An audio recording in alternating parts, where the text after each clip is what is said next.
Fonterra New Zealand, di di Swiss Bank Revision, bank nomor 3 di Swiss juga koperasi. Credit Agricole, bank nomor 2 terbesar di Prancis setelah BNP Paribas juga koperasi. Selain Rabobank koperasi, bahkan di Amerika Serikat dari jumlah partisipasi yang katanya negaranya individualis, kapitalis, liberalis, orang berkoperasi di Amerika hampir 150 juta. Bayangin, sudah hampir setengah dari orang Amerika menjadi anggota koperasi. Bandingkan dengan kita yang Pancasila cuma 29 juta.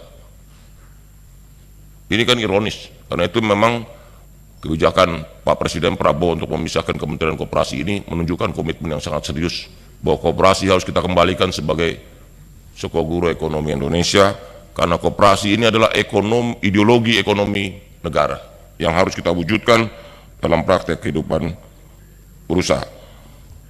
Selanjutnya, ini ada yang disampaikan oleh Prof. Nurdin soal inisiasi Undang-Undang Perekonomian Nasional. Ini juga sangat strategis.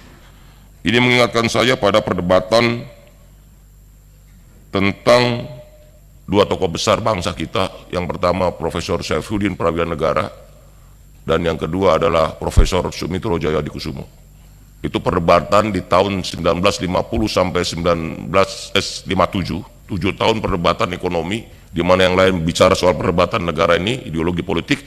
Mereka berdua, tokoh-tokoh besar ini, Prof. Sumitro dan Prof. Saifuddin Prawiranegara, berdebat tentang urgensi rencana perekonomian. Selama 7 tahun mereka berdebat.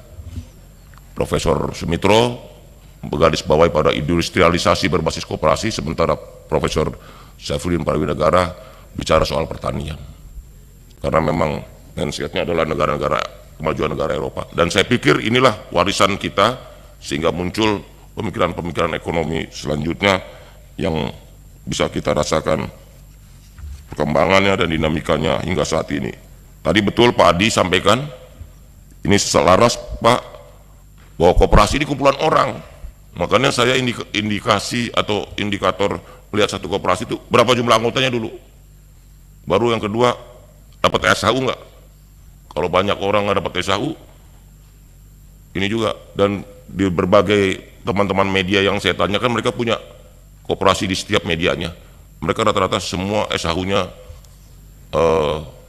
setiap tahun dibagi. Jadi menurut saya ketika SHU sudah dibagi di koperasi per tahun, ada tanda-tanda harapan bagi anggota berkoperasi. Semua media, wartawannya pasti punya koperasi. Tadi SDM manajemen betul, strategi mengurangi fraud, karena di dalam koperasi kita ini tantangan cuma 5 menurut hemat kami. Yang pertama manajerial, yang kedua itu soal kewirausahaan, karena entrepreneurship ini juga penting dalam koperasi. Jadi satu kanan ini bisnis, ini socialpreneur. Yang ketiga akses pasar dan produksi, keempat akses keuangan, dan yang kelima adalah pengorganisiran masyarakat. Jadi memang dalam koperasi ini harus menjadi gerakan sosial ekonomi, bukan semata-mata program yang top down, tapi juga harus tumbuh dari masyarakat bawah. Jadi gerakan sosial ekonomi, karena ini satu-satunya semangat dan ekonomi yang sesuai dengan konstitusi kita. Selanjutnya mengenai koperasi berkedok rentenir, kalau menurut deputi saya bukan koperasi berkedok rentenir berkedok koperasi, gitu loh. Jadi rentenir ini ialah yang merusak nama baik koperasi. Jadi mohon bisa dipahami perbedaannya. Bukan koperasi berkedok rentenir, rentenir pura-pura jadi koperasi. Padahal bukan koperasi. Jadi untuk menjaga marwah dan juga teman-teman mereka bukan koperasi. Saya udah cek, mereka bukan koperasi. Gitu loh. Nah, itu izinnya yaitu rentenir. Makanya saya setuju tadi nggak boleh turun, nggak boleh jadi 9, nggak, makin banyak koperasi, makin banyak anggota, itu ukuran kegunaan atau kemanfaatan koperasi bagi sebuah ekosistem atau masyarakat.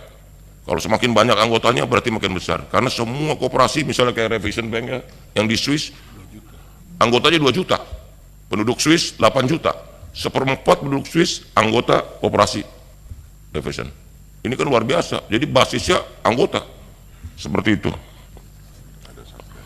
Nah, selanjutnya ini ada yang laporan-laporan tadi Pak Nasir tanya, ini ada 8 koperasi bermasalah. Betul, bahwa ini ada keluhan dari banyak masyarakat tentang koperasi-koperasi yang disebutkan tadi bermasalah. Nah, kami Kementerian Kemenkop ini akan membentuk Satgas Revitalisasi Koperasi Bermasalah. Jadi kita selesaikan ini, tapi walaupun angkanya nggak sebesar yang tadi disampaikan, Indosuria itu sekitar 16 triliun, kalau PKPU-nya 13. Gitu loh. Kalau izin pimpinan, nyambung sedikit pimpinan. Oleh karena itu tadi ada yang terlewat sedikit, persoalan database dari Kementerian Koperasi menjadi penting dan mohon bantuan juga diklasifikasikan begitu. Bukan nanti kesannya yang ditangkap dari PowerPoint Pak Menteri itu seperti penyalur aja koperasi. Oleh karena itu saya usul paling tidak klasifikasi dari database itu koperasi yang bekerja di bidang produksi, distribusi, pemasaran, dan keuangan. Terima kasih.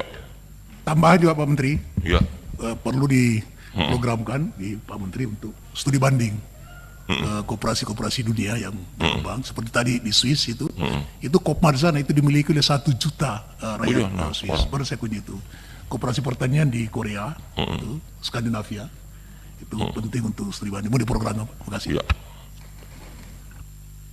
Terima kasih Bu Rike dan Pak Nurdin.